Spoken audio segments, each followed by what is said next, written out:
The following portion of Bloom is sponsored by the Hernando Community Coalition. Welcome back to Bloom. According to the DEA, the leading cause of death among Americans 18 to 45 is fentanyl overdose.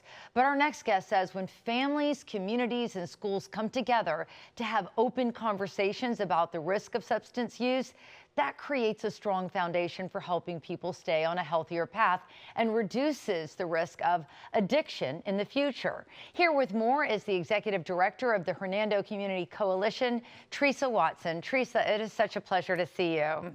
Oh, thank you. So, Teresa, talk to me about the historical and current situations when it comes to the opioid crisis. Okay, well, as many would know, but I'm going to just give you a quick snapshot, is back in the late 2000s, 2009, 10, 11, 12, it was the pharmaceutical companies that targeted physicians, that convinced their patients that they all had pain disorders, and so it was a lot of overprescribing, and a lot of addiction resulted out of that. And that kind of got put to a stop, let's say around 2015, 16, a lot of measures came in. Doctors started coordinating with each other, and states took on what was called the Prescription Drug Monitoring Bill. So like if you had a broken leg and you went to a doctor and they prescribed you an opioid, and then you ran out of opioids and you wanted to go to another doctor to get more, it would be on a national registry. So I think that cracked down a lot on it. And coming up to 2019, we were really seeing a decline in the opioid use when it had really exploded for a couple of years.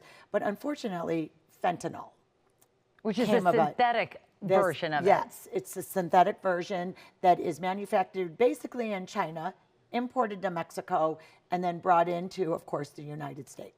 So it's still a legal drug used in the United States, but it's coming through our borders illegally and obviously falling into the wrong hands. Now, I know at the Hernando Community Coalition, you're on the front lines trying to educate people and arm them with life-saving, like Narcan. Right. That's right. The fentanyl that comes, obviously fentanyl that's prescribed by doctors, fentanyl patches, you're supposed to be used appropriately. And you can also, get into a slippery slope of addiction, Sure. Get too dependent on it, and then you'll be reduced to getting fentanyl on the streets. So, you really want to be cautious of that. But what's happened is when it comes into the United States, they make their own pills, they pair it with marijuana, cocaine, all other drugs, and then they sell it on the internet, they sell it on the streets, and all of that. So it's really getting into the wrong hands. But with that also being all over, that fentanyl is so strong and so potent, a very small amount absorbed through your can put you into an overdose, whether it's addiction related or an accidental overdose. So we really try to do prevention methods on keeping everyone that you don't need it. If you're in a situation with overdose, we do have the Narcan. We like for people to, if you're prescribed an opioid, you take it as directed, you don't share it. When you're done with it, you put it in a disposal packet. You just don't flush it down the toilet because there are some environmental impacts to it. But also if you put it in the garbage, people are rooting through your garbage. They'll dig it out. Yep. All right, Teresa, it's such a pleasure to see you again, and thank you for all the information. Okay. All right, for more information, you can visit hernandocommunitycoalition.org or call 352-596-8000.